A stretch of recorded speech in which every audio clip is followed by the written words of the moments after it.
Hello friends, ಎಲ್ಲರಿಗೂ ನಮಸ್ಕಾರ. ಬನ್ನಿ ಇವತ್ತೊಂದು ರಾಗಿ ರೊಟ್ಟಿ ಮಾಡೋಣ. ಸಿಹಿ ಗೆಣಸಿನ ರಾಗಿ ರೊಟ್ಟಿ ನೋಡಿ. ಸ್ವಲ್ಪ ಸಿಹಿ ಗೆಣಸನ್ನ ಬೇಯಿಸಿಟ್ಕೊಂಡಿದ್ದೀನಿ. ಹಂಗೆ ಕೊಟ್ಟರೆ ಮಕ್ಕಳು ತಿನ್ನಲ್ವಲ್ಲ, ಇದು ತುಂಬ ಒಳ್ಳೆಯದು, ನಾರಿನ ಅಂಶ ಇರ್ತದೆ ಇದರಲ್ಲಿ. ಮತ್ತು ಇದಕ್ಕೆ ಸ್ವಲ್ಪ ರಾಗಿ ಹಿಟ್ಟು ತೊಗೊಂಡಿದ್ದೀನಿ, ಒಂದು ಬಟ್ಲಷ್ಟು ರಾಗಿ ಹಿಟ್ಟು ತೊಗೊಂಡಿದ್ದೀನಿ. ಮತ್ತು ಒಂದು ಸ್ವಲ್ಪ ಚಿರೋಟಿ ರವೆ ತೊಗೊಂಡಿದ್ದೀನಿ. ಸ್ವಲ್ಪ ಈರುಳ್ಳಿ ಚೆನ್ನಾಗಿ ಚಾಪ್ ಮಾಡಿ ಇಟ್ಕೊಂಡಿದ್ದೀನಿ, ಕೊತ್ತಂಬರಿ ಸೊಪ್ಪು, ಕರಿಬೇವು, ಶುಂಠಿ, ಸ್ವಲ್ಪ ವಾಯಿ ಅಂತ ಅಂದ್ಬಿಟ್ಟು ಶುಂಠಿ ಹಾಕೊಂಡಿದ್ದೀನಿ, ಗೆಣಸು ವಾಯಿ ಅಂದ್ಬಿಟ್ಟು. ಹಸಿಮೆಣ್ಸಿನ್ಕಾಯಿ ನಿಮ್ಗೆ ಎಷ್ಟು ಬೇಕೋ ಖಾರಕ್ಕಷ್ಟು ಹಸಿಮೆಣ್ಸಿನ್ಕಾಯಿ ಹಾಕೊಳ್ಳಿ, ಸ್ವಲ್ಪ ಜೀರಿಗೆ. ಇದನ್ನೆಲ್ಲ ಸ್ವಲ್ಪ ಒಂದು ಬೇಸನ್ನು ಕಲಿಸ್ಕೊಳ್ಳೋಣ. ಇದೆಲ್ಲ ಹಾಕ್ಕೊಂಡು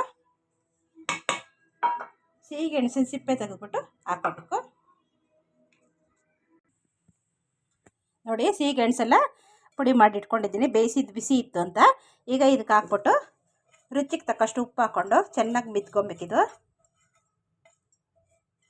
ಸ್ವಲ್ಪ ನೀರು ಹಾಕ್ಕೊಂಡು ಗಟ್ಟಿಗೆ ಕಲಿಸ್ಕೊಂಡು ಇಟ್ಕೊಳ್ಳೋಣ. ರುಚಿಗೆ ತಕ್ಕಷ್ಟು ಉಪ್ಪು ಹಾಕ್ತಾಯಿದ್ದೀನಿ.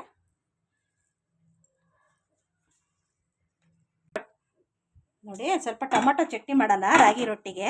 ಸ್ಕೂಲ್ಗೆಲ್ಲ ತಗೊಂಡೋದ್ರೆ ಮಕ್ಕಳಿಗೆ ಕಪ್ಪಗೈತೆ ಅಂತಾರಲ್ಲ ರೊಟ್ಟಿ, ನೈಟ್ ಹೊತ್ತಲ್ಲಿ ಮಾಡೋಣ ಅಂತ ಮಾಡ್ತಾಯಿದ್ದೀನಿ. ಚೆನ್ನಾಗಿರುತ್ತೆ, ಮಕ್ಳಿಗೆ ಮಾಡಿಕೊಡಿ, ಒಳ್ಳೇದು ಆರೋಗ್ಯಕ್ಕೆ.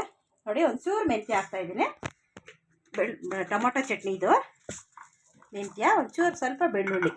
ಚೆನ್ನಾಗಿರುತ್ತೆ ಟೇಸ್ಟ್ ಇದು. ರೊಟ್ಟಿಗೆ, ಚಪಾತಿಗೆ, ದೋಸೆಗೆ ಎಲ್ಲದಕ್ಕೂ ಚೆನ್ನಾಗಿರುತ್ತೆ. ಈಗ ಎಷ್ಟು ಬೇಕೋ ಅಷ್ಟು ಹಸಿಮೆಣ್ಸಿನ್ಕಾಯಿ ಹಾಕ್ಕೊಳ್ಳೋಣ. ರೊಟ್ಟಿ ಕಟ್ ಮಾಡಿ ಜಾಸ್ತಿ ಇತ್ತು ಅಂತ ಹಾಕಿದ್ದೀನಿ.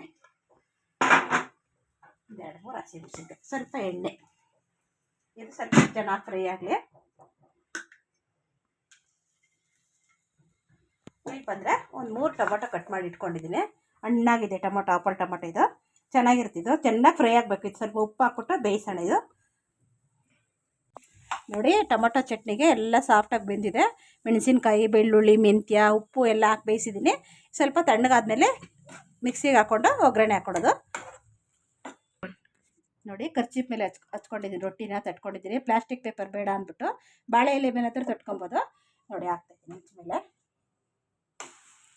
ಚೆನ್ನಾಗಿ ಬರುತ್ತಿದ್ದು.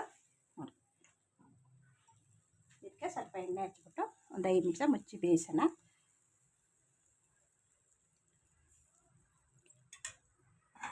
ನೋಡಿ, ಎಲ್ಲ ಮಿಕ್ಸಿಗೆ ಹಾಕೊಂಡಿದ್ದೀನಿ, ತಣ್ಣಗಾಗಿದೆ. ಇದನ್ನ ಗ್ರೈಂಡ್ ಮಾಡ್ಕೊಳ್ಳೋಣ.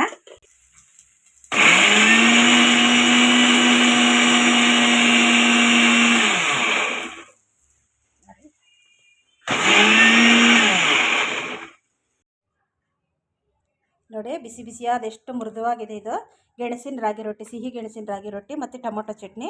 ಚೆನ್ನಾಗಿರುತ್ತೆ, ಮಾಡಿಕೊಡಿ ಮಕ್ಕಳಿಗೆ. ಇವು ಬೆಳಗ್ಗೆ ಹೊತ್ತಾದರೂ ಮಾಡ್ಬೋದು, ಸಂಜೆ ಆದರೂ ಮಾಡ್ಕೊಬೋದು. ಚೆನ್ನಾಗಿರುತ್ತೆ, ಮಾಡಿಕೊಡಿ. ಈ ವಿಡಿಯೋ ಇಷ್ಟ ಆದರೆ ಲೈಕ್ ಮಾಡಿ, ಶೇರ್ ಮಾಡಿ, ಕಮೆಂಟ್ ಮಾಡಿ, ಎಲ್ಲರಿಗೂ ಶೇರ್ ಮಾಡಿ. Thank you.